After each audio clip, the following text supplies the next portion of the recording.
Hi there, Smoke Master D coming at you again with another episode of Barbecue Buyer's Guide, this time to pellet smokers. And after this episode, hopefully you're going to know all that you need to know in order to buy a pellet smoker. And even if you're not in the market, hopefully you're going to learn some amazing things about how these different brands stack up against one another. All right, so let's dive in. First, I'm going to have the chapter times for you, so take a look at those and jump ahead if you want to or not. Especially if you already know how a pellet smoker works, you might want to skip this next part. All right, so pellet smoker basics. Now, pellet smokers are actually the most complicated smoker that I've covered so far after drum smokers and offset smokers. So you see that pellet hopper over there, the pellets, which are going to be compressed sawdust, all right, are going to funnel down. And there's going to be that auger motor that's going to turn that corkscrew, which is called an auger. And that corkscrew is going to feed the pellets into that fire pot. Now, that intake fan is also going to be sucking air in. And it's going to take that 90-degree turn and go all the way down that chamber too. And it's going to supply oxygen to the fire pot as well. And then the last element there is that ignition rod. That's just used mostly in the beginning to get the fire going. It's going to get really hot and burn those pellets. So it's going to create the fire. And then the fire is going to roar to life. And the auger is going to continue to feed those pellets in. And you're going to have that controller over on the left. And with it, you're going to put in the temperature that you want. And there's going to be a sensor somewhere in the cooking chamber. It's going to monitor that and hopefully get to the temperature that you want. Now, that drip pan and baffle is usually one large piece of metal, and it's going to create a barrier between the fire and the cooking grate where your food is going to be at. And that's for smoking. So the smoke is going to go around that baffle plate at certain points up to the grate where the food is. And then the heat and smoke is going to leave the smokestack. Now, there's a slight difference between a pellet smoker that's just a smoker and a pellet grill, which can function as a smoker and a grill. Usually the cabinet style smokers are just smokers. So if you have a pellet smoker that's just looks like a cabinet, usually it's just going to smoke. But the ones that look like grills are going to have some sort of mechanism to take that barrier out of the way for the heat to go directly up to the grates. It could be, a plate that shifts. It could be holes that align. So there's different ways that different companies do it. And then, the drip pan there, the grease goes down that pan. And usually there's that collection, the grease buckets. All right. And that is basically how a pellet smoker works. All right, now, amazing ribs. So in my top 5 barbecue reviewers, I listed Amazing Ribs as number 1 for having the best reviews of any reviewer out there for barbecue. And they have a system of medals that they award to the grills that they rate.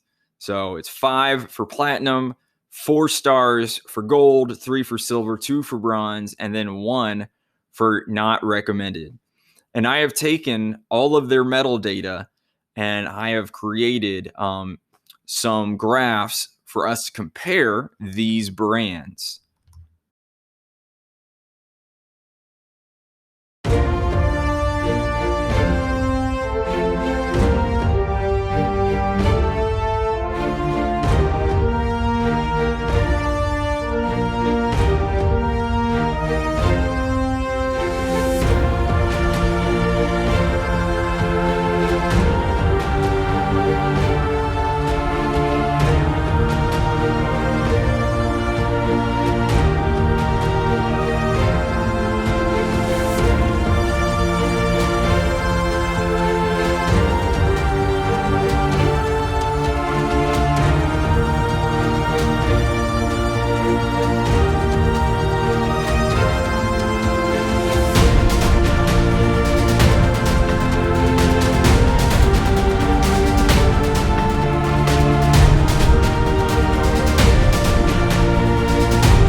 first things first, these brands are not going to show up on that chart because AmazingRibs.com has not reviewed any of their smokers.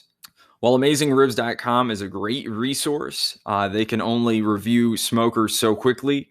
They are very thorough in how they review smokers, which unfortunately means that some of the entries you're going to see on that website are old and maybe a little bit outdated. So you're just going to have to sort through those kind of things, and as well as, sometimes they have entries for grills like a Recteq or a Z grill, but they haven't actually done a full review and given it a medal. So a lot of times you'll see a no review sign there.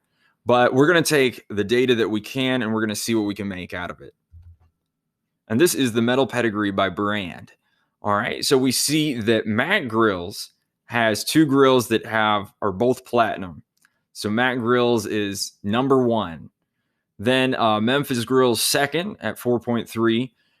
Green Mountain Grills also tied for second there. And then tied for third place, we have Cookshack, Grilla Grills, Yoder, and Camp Chef.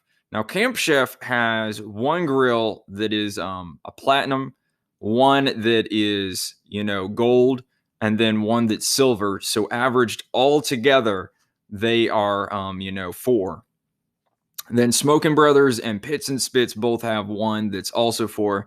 So we have a lot in third place there. Then we have current Traeger models. So you're going to see Traeger on here twice. So the first Traeger is, the ones that they're selling right now that you could buy. The second one is, Traeger's been around a long, long time. So they have 12 grills that have gotten medals. And most of them are not sold any longer. So that 3.2 is the culmination of all of those pellet smokers. Now, Pit Boss is right there at the heels of Traeger with that 3.5. And then we have Louisiana Grills. Now, I have a little asterisk down there for Louisiana Grills. None of the grills that they have gotten medals for are sold anymore. They have completely rebranded, completely changed their whole lineup. Now, Louisiana Grills is owned by Danson, who owns Pit Boss. So they are, sister companies, I guess you'd say. And then we have Sawtooth there also. And then Weber, Oklahoma Joe's only has one pellet smoker. It has received a very low not recommended rating from AmazingRibs.com. All right, now the current prices of metalled smokers. All right. So, and I have a distinction between the Green Mountains there. So the lowest there is Green Mountain Choice. All right. And that Davy Crockett, that very low $300 portable Davy Crockett that got a platinum rating, crazily enough, is what's really bringing Green Mountain Grills down there to that 456 average. All right. Then Pit Boss is second. And then Camp Chef is number third there with $695. Now you're going to see Green Mountain Grills there again. So the grills that they actually rated and gave those medals were the choice grills that are being phased out. They're still for sale. You can still buy them. You might only be able to buy them from the dealers that are around about in the area where Green Mountain Grills operates. So if you actually want one and you're somewhere else, you may have to go with a Prime. And that's going to raise that average up to $699 between all their metal grills if we transfer those medals over to the Prime grills. All right. So that's going to put would put Pit Boss at number 1 and move Green Mountain back behind Camp Chef. And then you're going to have Grilla Grills, the Louisiana Grills, and then we have Weber, then Traeger. That Timberline is very expensive, so it's bumped them up all the way there. Then we have Smokin Brothers, Sawtooth, Yoder, Pits and Spits, Mak Grills up there. So yeah, of the highest high grills, Mak Grills So these last three are the primo of the primo. And those Mak Grills actually have the highest ratings. So if you're wanting, a several $1,000 pellet smoker, Mak Grills seems to be the one that you should go with from the ratings that we saw before and the price that we're seeing on this one here, on this chart here. All right, and now dollar per star current prices, okay? So I took the price and divided it by the number of stars, and then I averaged those. So Green Mountain, Choice again, split between Choice and Prime. So average of $128 per star. Again, that Davy Crockett is driving that number down for them. That's a 5-star grill that costs $300. Then we have Pit Boss again, and now the Prime is actually right there after Pit Boss. Camp Chef, Grilla Grills, then the Louisiana Grills again without the whole hog smokers, then Traeger, then Weber, then Smokin Brothers, Sawtooth, Yoder, Mak Grills, Pits and Spits, Cookshack, and Memphis. So these dollar per star current prices, that really speaks to the value, the value to the price ratio. All right, and now we're going to look at a few questions to ask when buying a pellet grill. And the first one is, will the grill hold heat? And there are a few different aspects to that. Metal thickness, some of you can put blankets on them. That's a blanket. I actually own that blanket for my Pit Boss FB 700. Is it double walled? Now you're going to see that's from the Grilla Grills. That's their Grilla. Has that, it's circular, and so there's that double wall. And oxygen, air, is actually one of the best insulators. So just having a double wall there is going to keep heat in and coldness out. And then, does the door seal? Now, I put a picture of that Traeger Timberline there because it also has insulation and double walls. You see how thick that lid is and how thick the sides are. So that means that thing is going to hold its heat really well too. And when a grill holds heat well, it doesn't need to use as much fuel, which means the fire can burn at lower temperatures, which can in turn increase the amount of smoke. So it can be a very good thing if you're smoking meat. Okay. It's also a very good thing for cooking meat that is cooked evenly throughout. You want even heat in your grill, and the insulation is going to help with that too.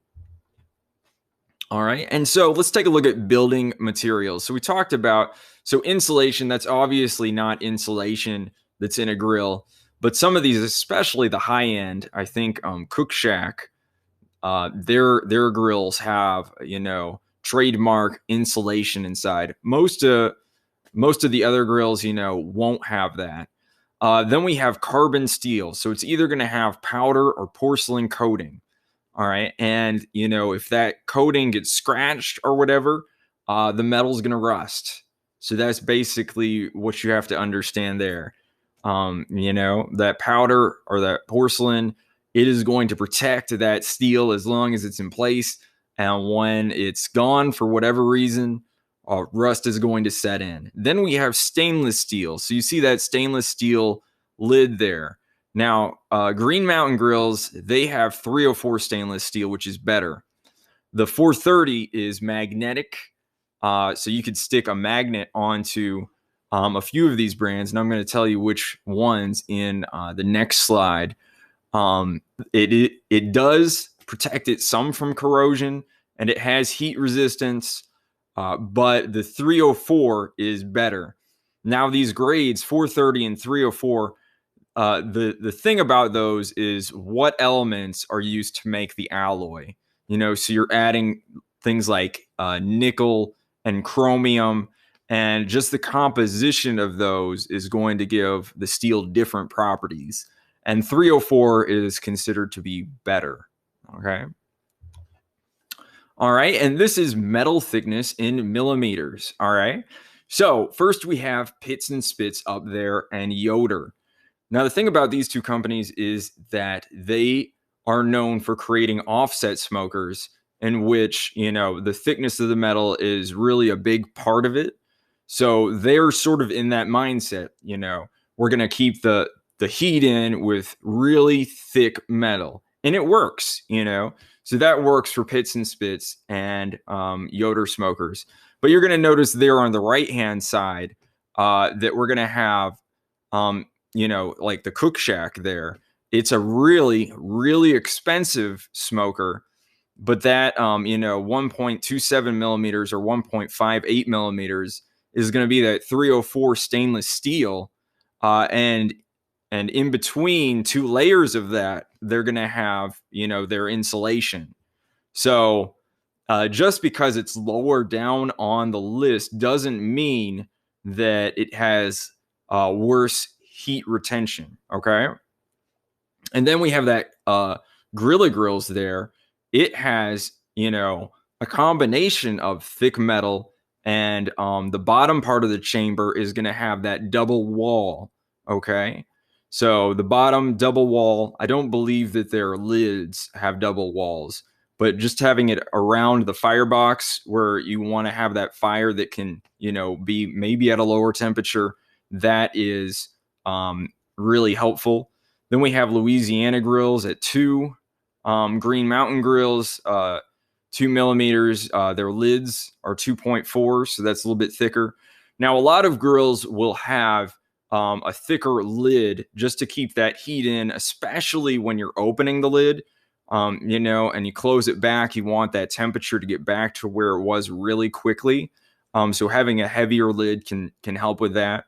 You're going to see Pellet Pro right there. So Green Mountain and Pellet Pro are equal in their metal distribution that way. And interestingly enough, I think they both use stainless steel on their lids. So they're kind of from the same playbook there.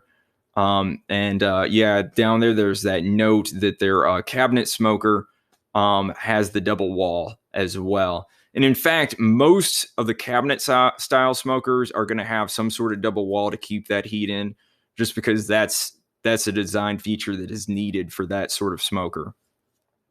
And then we've got the Mac there. So the double wall on all sides.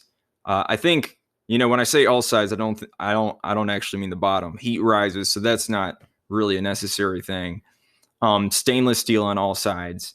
So that 1.58 millimeters is still going a lot further. The Smokin Brothers there, which is next, it has a double wall around that firebox. So that 1.58 is also going to go a lot further and protect the fire down there. Sawtooth next at 1.58. Then we're having the Camp Chef there. Now the Camp Chef and the Z Grills are both the ones that are using that 430 stainless steel. So you could stick a magnet on those lids, which is what it is. It's better than the coated powder, our porcelain finish, but it is not quite as good as some of the others there. So the Cookshack there has the double wall for the PG 1000. Double wall on all sides for that FEC 1000, which is a cabinet smoker.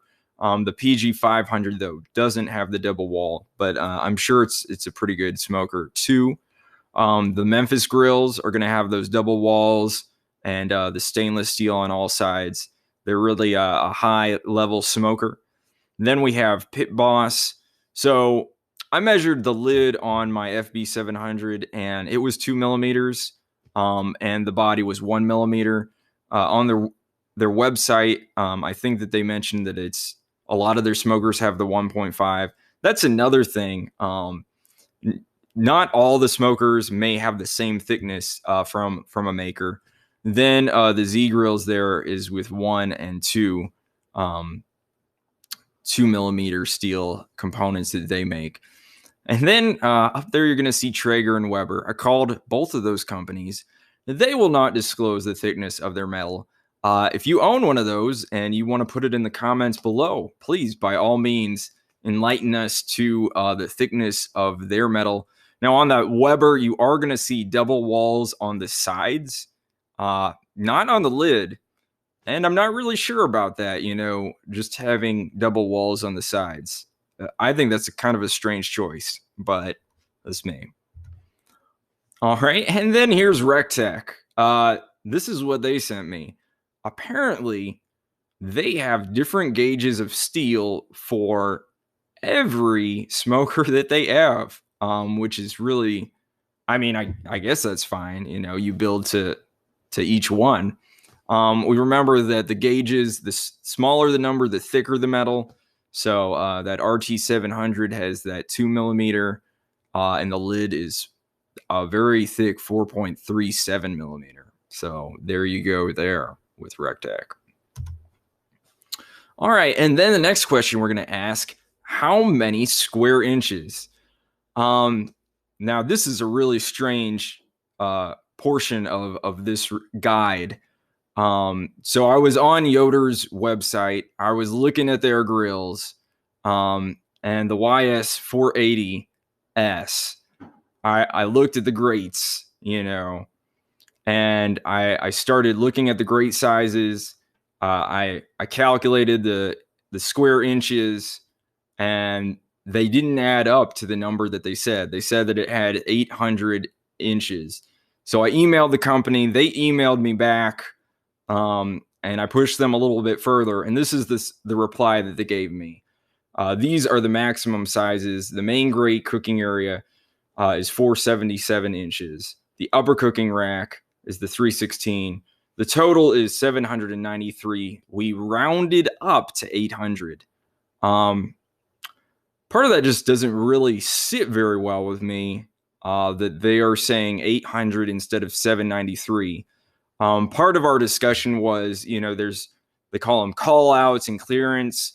So when you look at one of these pellet grills, the that ridge, that's right up against the grate, they're counting that as part of the square inches. They're counting, the little spaces between the grates, and then they're just I guess rounding.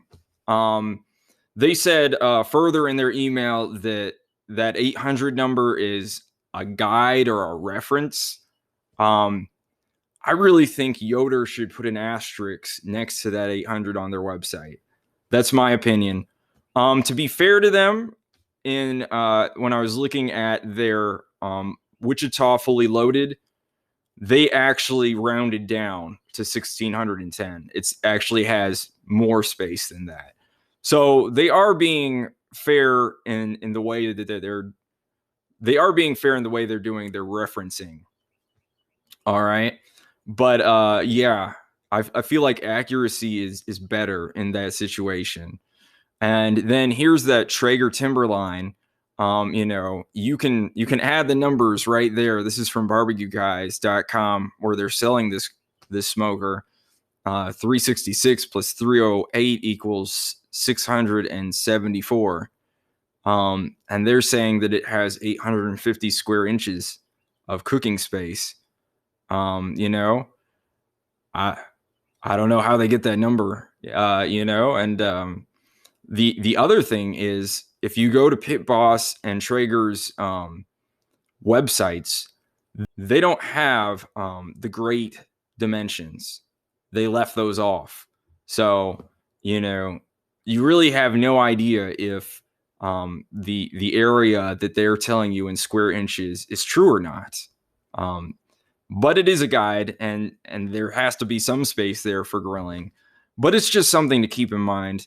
The one thing, this Grilla Grills, the one that I didn't check them all, right? I looked at Grilla Grills. I was pleasantly surprised to see that they seem to be very open and honest about the size of their grates and cooking areas. They even give 692 square inches as the space. It's not a nice round number like 800. They didn't round it up. It seems that Grilla Grills is just shooting straight with us. So thank you, Grilla Grills, for leading in integrity. All right. All right. And now on a dollar per square inch, I used the square inches that they gave me, the grill companies did. I don't have time to go around and measure every grill grate or cooking area. Sorry. But let's take a look anyway. So, first we've got that pit barrel vertical series 5 copperhead. You're not going to beat a cabinet smoker for dollar per square inch. All those grill grates in there. Then after that, we've got the 820 Deluxe. It's on its way out. So if you can grab one, it's a great value. But I believe they're replacing it with the new Pro 850. It's got a PID controller, interestingly enough, but they're having some trouble with the controller. I've seen some comments on that. So you may want to wait until they've got all the kinks figured out before you go out and get that smoker. Then we have that Camp Chef Smoke Pro SG24. Very sleek looking one. And same company there, Camp Chef Smoke Pro DLX. After that, we've got the Green Mountain Grills Jim Bowie Choice, and as well as the Green Mountain Grills Daniel Boone Choice. They do not have the Wi-Fi. They are still being sold. They are also on their way out. And I don't think they're selling them on the website. So just the dealers, which means if you're not in that area where they have their dealers, it could be very hard to get those ones. Sorry about that as well. Then we have that Weber Smokefire EX6, has those double walls there on the sides. Then we have the Grilla Silverback Alpha. That could be a really good buy for someone. The Camp Chef Woodwind, also right there. It's got that sear box on the side. That's fun. Then the Green Mountain Grills Davy Crockett. It doesn't have a whole lot of square inch in that grill, but it's at a really great price. And then the Weber Smokefire EX4. After that, the Traeger Pro 575 there. It's very similar to that Timberline, except that I think it doesn't have the double walls. The Green Mountain Grill, Jim Bowie and Daniel Boone also make the top 15 for dollar per square inch, as well as that Traeger Smoke Pro, which is there at 161. And then, the controller. What kind of controller is the next question? Is it PID or time duty cycle? And can it connect for remote access, either to Wi-Fi or through Bluetooth? And you see the thumbnail there that I have for should I upgrade my pellet grill to PID? In that video, I explain everything you need to know about PID controllers.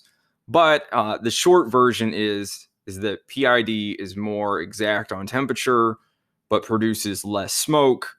And the time duty cycle can have very large temperature swings, but will produce more smoke, And I have that Pro Series 850 down there because it now does have PID. But like we were saying before, it's been having trouble. There's a new upgrade to the controller that's supposed to bring it to, 10-degree intervals that you can set the temperature. But some people have been having trouble with it. And I just kind of put it there to show you that PID is coming, especially when we see the next slide. It is coming. Anybody who does not have a PID controller is going to be left behind. That's basically how the market is moving. And I also put that Grilla down there, the Grilla Grills Grilla, because they are very interesting in that their controllers can switch between time duty cycle and PID. It's the only controller that I know that can do that. Most of these PID controllers will have some sort of smoke setting. Also, there's other ways to get smoke into your grill besides just the main fire and the fire pot. So if you want to learn about that, go to my other one, should I upgrade to PID? All right. And then PID and Wi-Fi. So these are all the makers that are using PID and Wi-Fi now. Green Mountain, yes, and for their prime ones, they have the Wi-Fi. Pit Boss, now the Pro Series and the Elite Series. So some of them have the Wi-Fi, some of them don't. If there's a P setting, even on their electric LCD controllers, it's not PID. So most Pit Bosses to date are not PID. All right. Now Camp Chef is yes and yes. Grilla, yes and yes. They just added the Wi-Fi. A lot of people are wanting to buy maybe their Wi-Fi controller, but they don't have that on the website yet. It's very exciting that their grills now come with, a controller that can connect to Wi-Fi, but they're only selling it in the grills themselves as of yet. Hopefully for those people who want them, they will release that on the website too. Louisiana Grills, no. They're owned by Danson, like I said before, who owns Pit Boss. So I imagine that the answer is going to be yes in the very near future. But they do have the Wi-Fi. Traeger, some have PID, and they do have the Wi-Fi.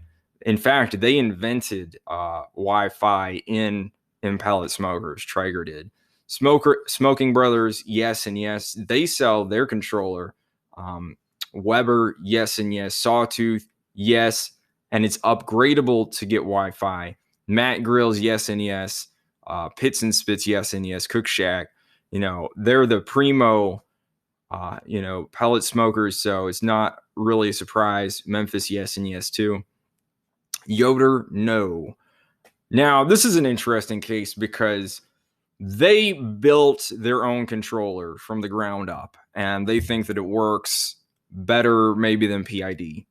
Maybe they're right. If you own a Yoder pellet smoker, please put it in the comments.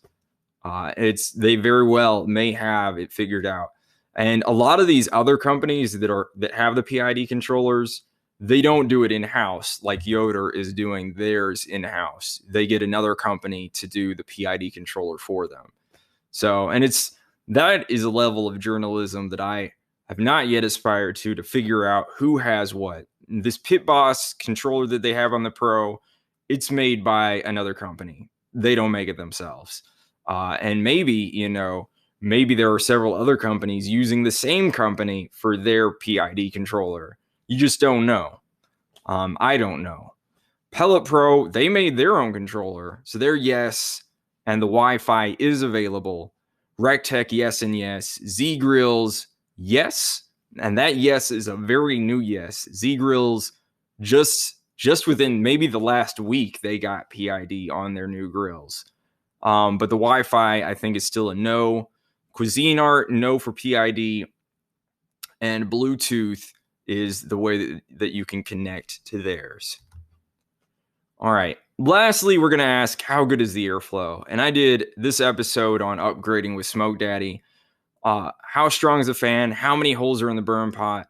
How does the air exit the smoker? And this is the kind of thing that you can't really figure out beforehand with a pellet smoker. The best that you can do is, look at the reviews overall. So that may be something you want to consider after the fact. If the smoker's not working out as well as you want. All right, and this is a sneak peek at next week's episode. I'm jumping back onto offset smokers. So if you're a pellet smoker person who also likes offset smokers like I do, definitely hit that subscribe button, turn on the notifications so you can be ready when this episode drops. I think it's going to be a lot of fun. I'm going to be revisiting pellet smokers. I'm going to break them down further, look into different categories. So today's episode was more on just an overview of the brands themselves, and hopefully it has helped you figure out which one that you're going to want to buy. All right. And lastly, if you have one of these smokers or grills, please put it in the comments. Is it good? Is it bad? Does it have PID? How thick's the metal? Any of those things. Let's be a community that shares so that we can all, profit from our collective knowledge and, go get your grill on, y'all.